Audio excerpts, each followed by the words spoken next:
सर्वप्रथम मी जिजामाता स्कूल आणि प्राचार्य भोसले मॅडम आणि माझे वर्ग मैत्री आणि ह्या स्कूलचे शिल्पा मॅडम यांचे धन्यवाद करतो की हर घर प्रेरणा या कार्यक्रमासाठी तुम्ही मला इथे बोलवलं, त्याबद्दल मी तुमचा आभारी आहे. आणि माझे नाव HMT विकास भोसले, राहणार तारगाव. मी सैन्य दलामध्ये गेले 14 वर्ष नोकरी करत आहे. मी टेक्निकल EME या खात्यामध्ये नोकरी करत आहे. तुमचे लष्करातील पद काय? माझे आता लष्करामध्ये हवालदार मेजर टेक्निशियन या पदावर मी आहे. आपले शिक्षण कुठे झाले? सर्वप्रथम माझे शिक्षण शेतकरी हायस्कूल तारगाव इथे 10वी पर्यंत शिक्षण झाले.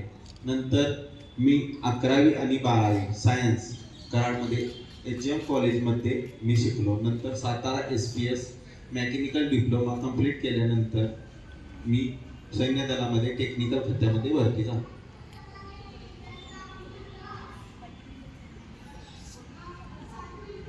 मेकॅनिकल साठी तुम्ही कोणता अभ्यास केला? ओके. पद्मनाभ.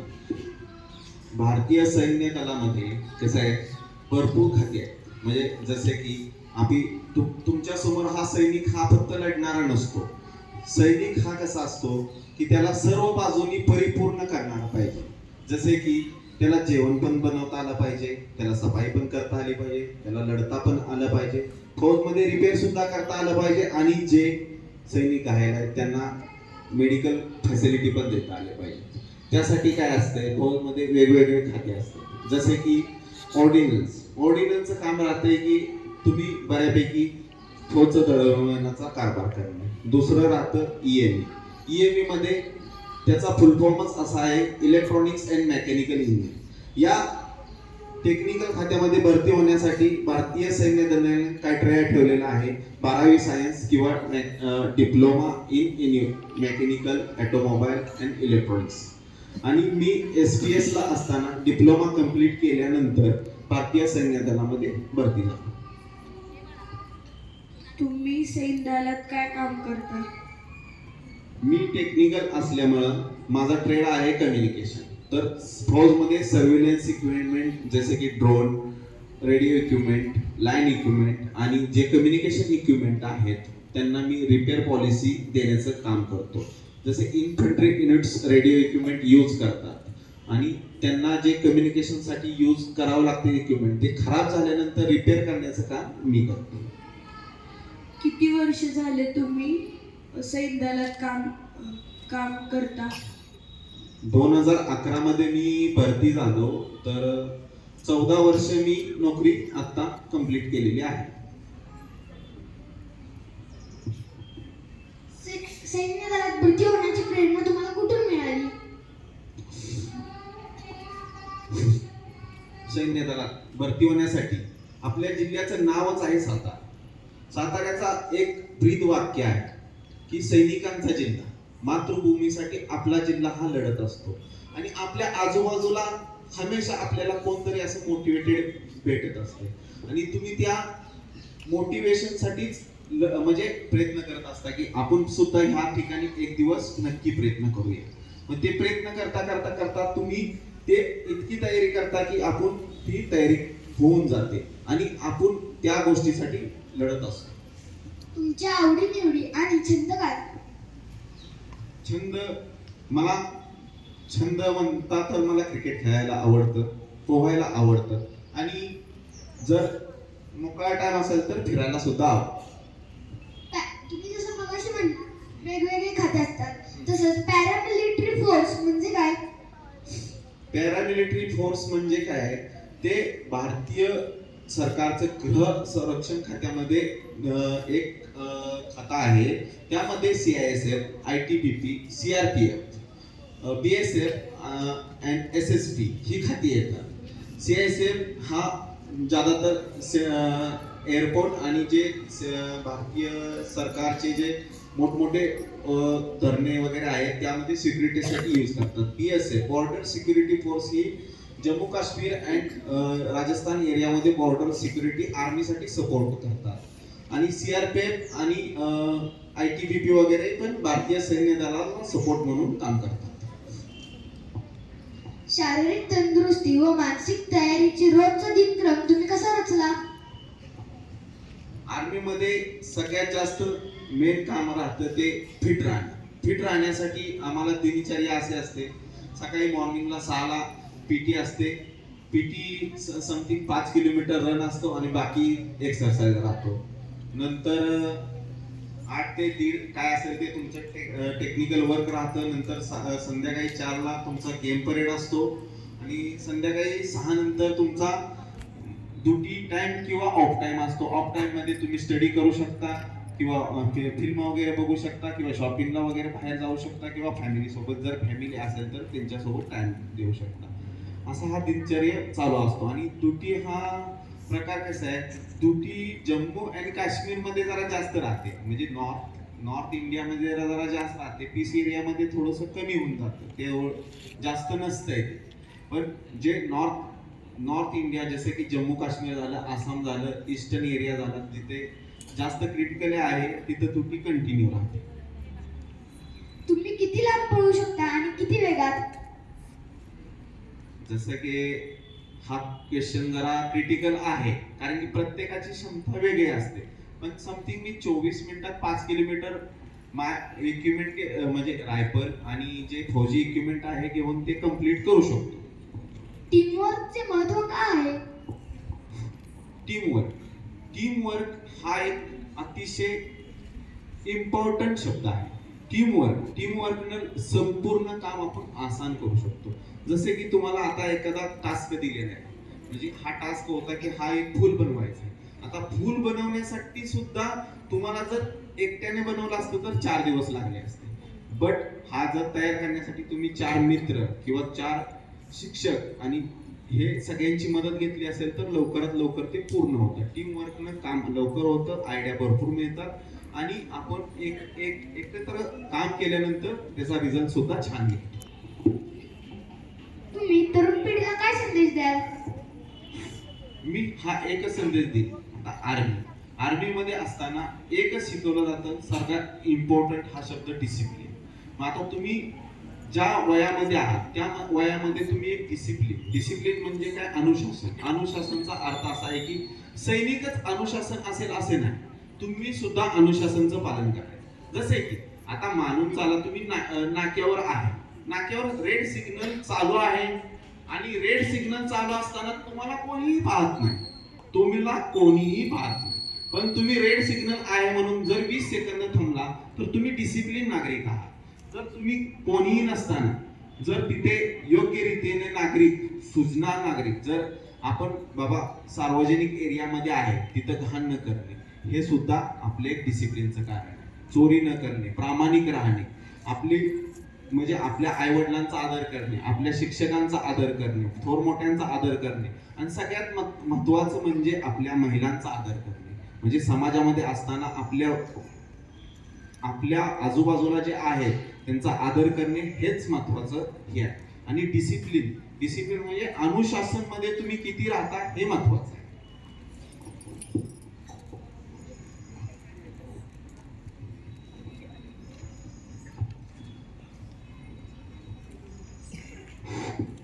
सैन्य दलातील तुमचा विशेष प्रसंग सांगा.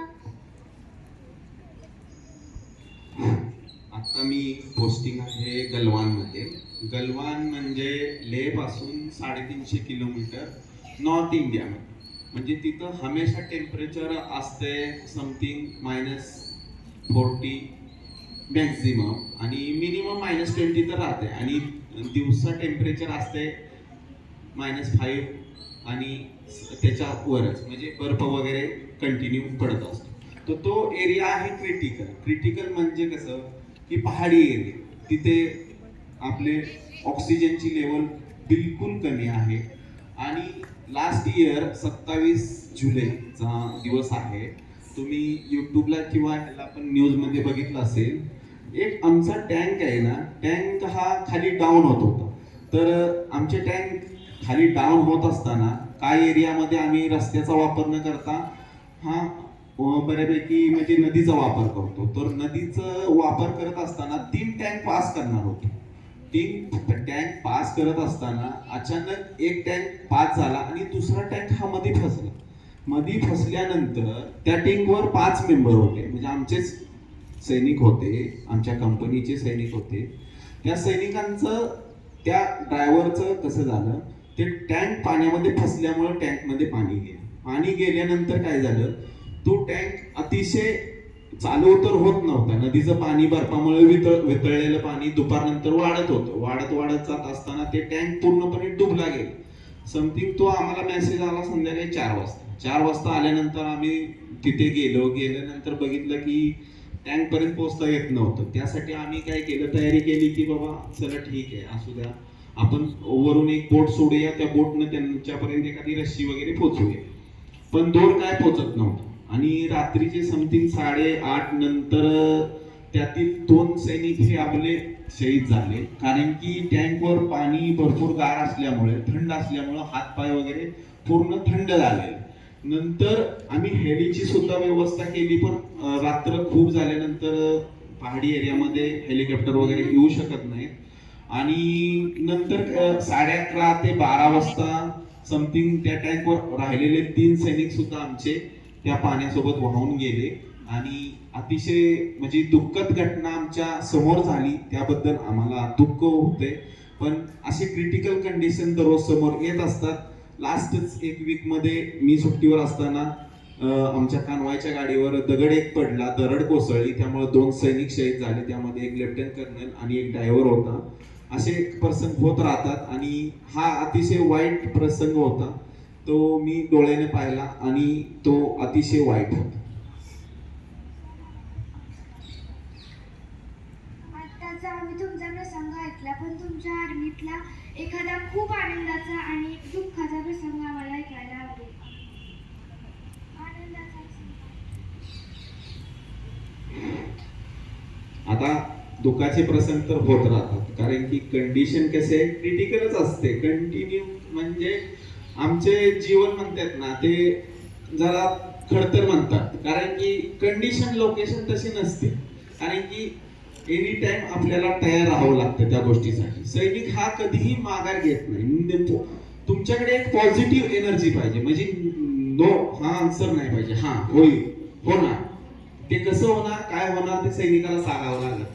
हा एक महत्वाचा मुद्दा. आता तो एक महत्वाचा मुद्दा विद्यार्थ्यांनी विचारला की तुमचे हॅपी मोमेंट काही असू शकतात. असं नाही की ते तुम्ही लढाई जिंकला ते सुद्धा हॅपी मोमेंट आहेत, किंवा तुम्ही एखादं नॉर्मल गेम जिंकला, आमच्या कंपनीसाठी जिंकला. जसे की आता तुमचं स्कूल आहे, स्कूल अपोजिट स्कूल बद्दल जिंकलं, ते सुद्धा मोमेंट आहे. पण सांगायचं तात्पर्य म्हणजे काय, आता जी लढाई झाली त्यामध्ये बऱ्यापैकी आपण सिंधूरमध्ये तुम्ही न्यूज मध्ये पण पाहिलं असेल, 3-4 दिवसामध्ये आपण सैनिकांनी भरपूर प्रयत्न केले आणि लढाई जिंकली. हा आनंदाचे क्षण येत राहतात. आता प्रेक्षकांमधून कुणाला एखादा वेगळा प्रश्न विचारायचा आहे?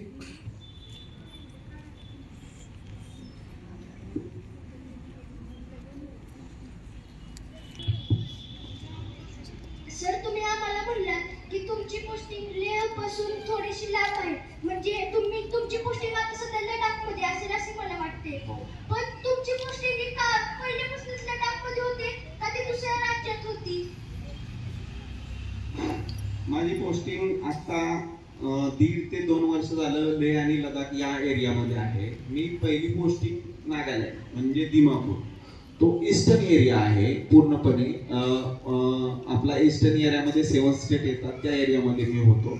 तिथं पण नक्षली वगैरे भरपूर असतात, त्या एरियामध्ये होतो. नंतर मी मेरठ म्हणजे उत्तर प्रदेशमध्ये मेरठ म्हणून एक जिल्हा आहे, तिथे मी 5 वर्ष होतो. नंतर जोशीमठ म्हणजे केदारनाथ बद्रीनाथच्या शेजारी जे जोशीमठ म्हणून एक हायल्ट्यूड एरिया आहे, तिथे समथिंग 4 ते 5,000 फूट हाईट आहे, त्या एरियामध्ये होतो. आणि आता मी डिप्लोमा कंप्लीट फौजमध्ये एक मेकॅनिकल डिप्लोमा कंप्लीट केल्यानंतर मी आता लेह लडाखमध्ये पोस्टेड आहे. अजून कुणाला राहिलेला प्रश्न, मनात एखादी शंका?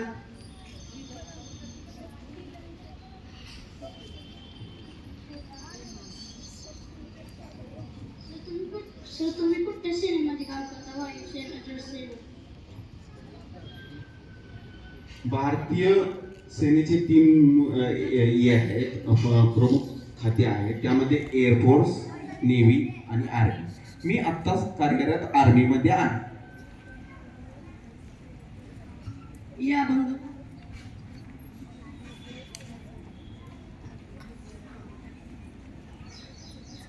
तुम्ही मिलिटरीत जाण्यासाठी काय बोलला? तुम्ही मिलिटरीत जाण्यासाठी कोणती कोणती ट्रेनिंग घेतली?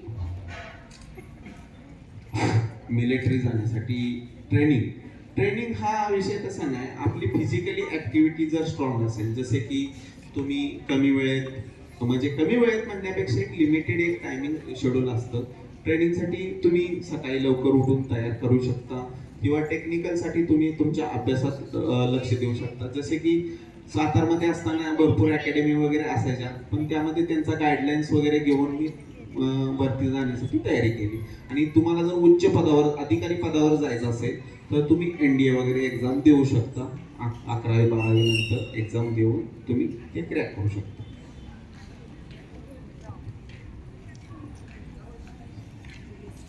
सर, आता जे आर्मीमध्ये जे वेगवेगळ्या पोस्ट असतात मग त्यांचं काय काम असतं? जसं की जनरल, मेजर जनरल, जशा हायस्ट पोस्ट असतात मग त्यांचं काय काम असतं? आर्मीमध्ये शिपाईपासून ते जनरल पर्यंत भरपूर आहे. आता ज्या रँक आहेत, जे आपण सैनिक बघतो ते जनरल, शिपाई रँक पासून सुभेदार, मेजर रँक पर्यंत जाऊ शकतात. पण तुम्ही जर हायर रँकला जर म्हणजे एक्झाम, NDA वगैरे एक्झाम, CDA एक्झाम देऊन जर पास करून तुम्ही जर ऑफिसर लेवलला गेला तर ते लेफ्टनंट पदापासून जनरल पदापर्यंत जाऊ शकतात. तसं शिपाईचं काम राहतं की शिपाई ड्युटी देण्यासाठी किंवा फौज मधले जे फौजी काम म्हणजे सैनिक जे काम करतो ते करू शकतो. हवालदार हे पद असं आहे की ते सैनिकांना म्हणजे एक प्रकारचं सुपरवायझरिंगचं काम करतात.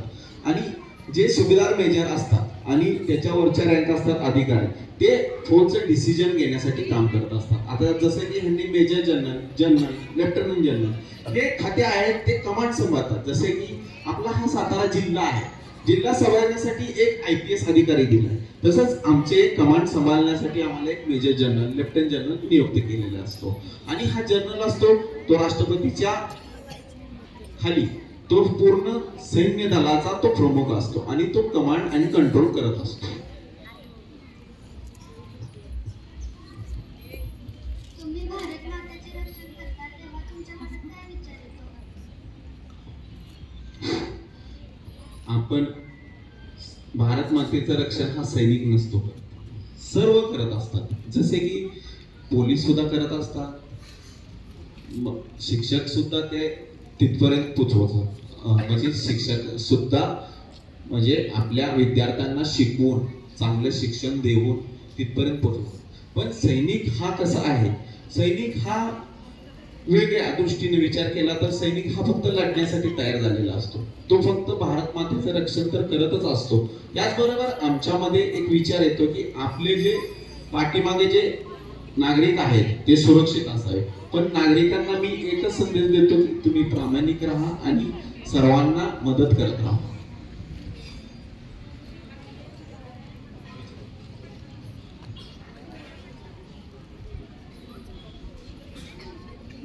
तुम्ही जेव्हा लहान होता तेव्हा तुम्हाला असं वाटायचं का हा मी सैनिक होऊ शकतो? हा अतिशय सुंदर प्रश्न आहे. कारण की माझी वर्गमैत्रीण हिला माहित आहे की मी अतिशय खेळकर आणि जास्त फ्रॅक्चर झालेला विद्यार्थी आहे. असं नसतंय की, कारण की तुम्ही जर प्रयत्न केले ना काही करू शकता. तुम्ही मोटिवेशनल स्टोरी जर वाचल्या तर त्यामध्ये तुम्ही ऐकता की तुम्ही काही करू शकता. कारण की शिल्पाच्या समोरच मी 2दा मोडलेलो आहे, त्यामुळे मी मोडल्यानंतर सुद्धा सैनिक होता येतं.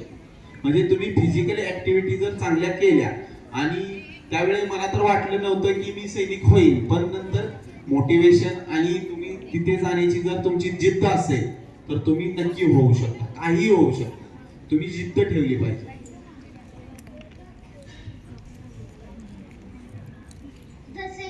जसे तुम्ही मगाशी सांगितले तुमची दिनदर्शिका, तसंच तुमचं लढण्याचं टाइम कधी असतं?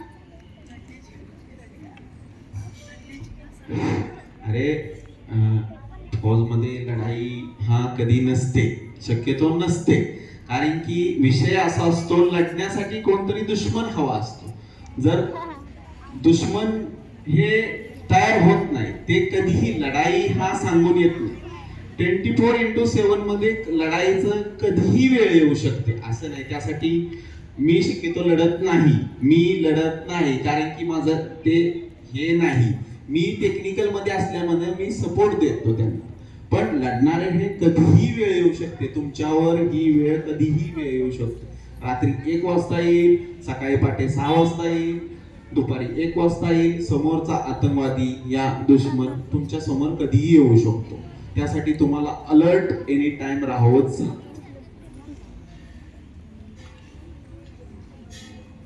जसे की तुम्ही मगाशी म्हणलात, तुम्ही गन्स वगैरे इक्विपमेंट घेऊन 5 किलोमीटर 24 मिनिटात करू शकता. तर तुम्ही कोणकोणत्या गन्स वापरल्या तशा? ओके, अतिशय सुंदर प्रश्न आहे. फौजमध्ये भरपूर प्रकारच्या रायफल्स आणि आर्टिक गन्स आणि रणगाड्या असतात. त्यामध्ये मी बऱ्यापैकी इन्सास, इंडियन स्मॉल आर्म सिस्टीम आणि कार्बन मशीन या 2 गन आणि LMG ही 3री गन, 3 गनवरच फायरिंग केलेलं आहे.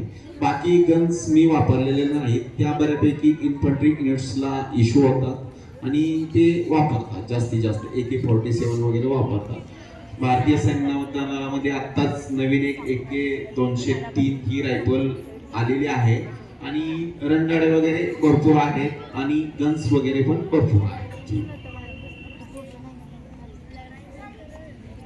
माझी जम्मू काश्मीरमध्ये लढाई झाली भारत पाकिस्तान, तेव्हा त्या लढाईत तुम्ही होता का? लढाईमध्ये मी नव्हतो, कारण की लेह आणि लडाखचा एरिया हा जम्मू काश्मीर पासून लांब आहे, म्हणजे तो एरियामध्ये येत नव्हतो. पण आम्ही ॲज अ सैनिक म्हणून तिथे अलर्ट होतो आणि कधीही जाण्याची जर वेळ आली तर तिथे जाणार होतो. सर, जेव्हा तुमच्या अटॅक झाला तर तुम्ही अशा क्रिटिकल सिच्युएशन मध्ये जर कर्नलला तुम्हाला ऑर्डर नाही दिली तर तुमचे डिसिजन तुम्ही घेऊ शकता का? फौजमध्ये कसं असतंय, जर तुम्ही स्वतः ड्युटी देत असाल तर ड्युटी देताना कसं असतात, पर्सन कधीही येतात. जसे की रात्रीचा प्रसंग आला, रात्रीच्या वेळी जर तुम्हाला जाणवलं की बाबा पुढे काहीतरी असं आपल्याला धोका आहे, जर ॲज अ तुम्ही ड्युटी देताय म्हणून तुम्ही स्वतः डिसिजन घेऊ शकत नाही. तो कारण की तुमच्यावर एक अधिकारी असतो आणि अधिकाऱ्याच्या वर पण अधिकारी असतात. आता जसं की ह्या मुलाने विचारले कर्नल हा अधिकारी संपूर्ण सर्वोच्च आहे, कारण की त्याची ऑर्डर हा लास्ट ऑर्डर. पण जर तुम्ही ड्युटीवर असल्यानंतर तुम्ही समोरच्याला फक्त ॲज ए तुम्ही तिथे ड्युटी पोस्टवर जर कोणी नसेल तर तुम्ही खूप डिसिजन घेऊ शकता. ते ॲज ए तुम्हाला तेवढी अथॉरिटी दिलेली असते आणि त्यामुळे तुम्ही समोरच्याला म्हणजे थोपवू शकता आणि लढाई करू शकता. तुमच्या एका गटात किती जण असतील?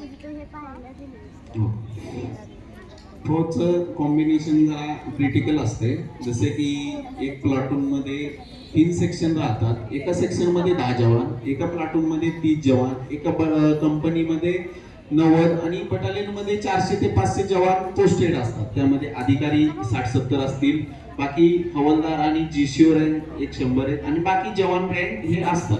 म्हणजे फौजचं स्ट्रक्चर हे छोट्या लेवलपासून बड्या लेवलपर्यंत असतं आणि एक बटालियन किंवा एक ब्रिगेड हा एक कर्नल सांभाळतो, ब्रिगेडियर हा ब्रिगेड सांभाळतो आणि बऱ्यापैकी तुम्ही थोड्या वेळापूर्वी विचारलं लेफ्टनंट जनरल आणि जनरल, ते कमांड लेवलला ते अधिकारी असतात.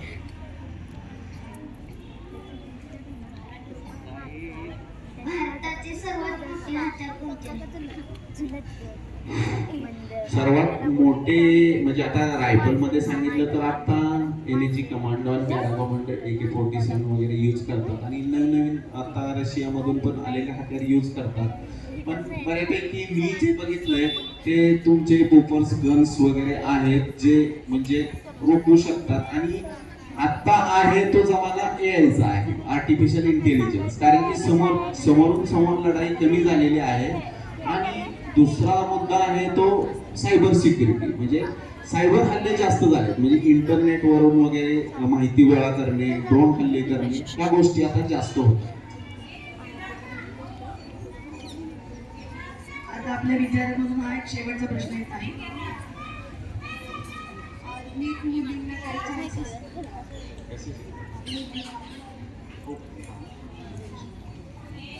महिलांना संधी असते का?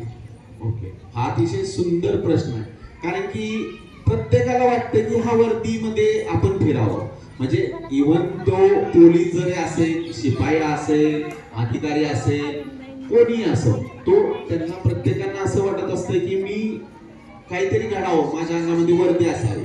ओके, महिलांसाठी संधी आहे, महिलांसाठी अधिकारी होण्याची संधी आहे, पॅरामिलिटरीमध्ये शिपाईपासून भरती होण्याची संधी आहे, आणि फौजमध्ये, आर्मीमध्ये जर भरती होण्यासाठी तुम्हाला सेना पोलीसमध्ये भरती होता येतं.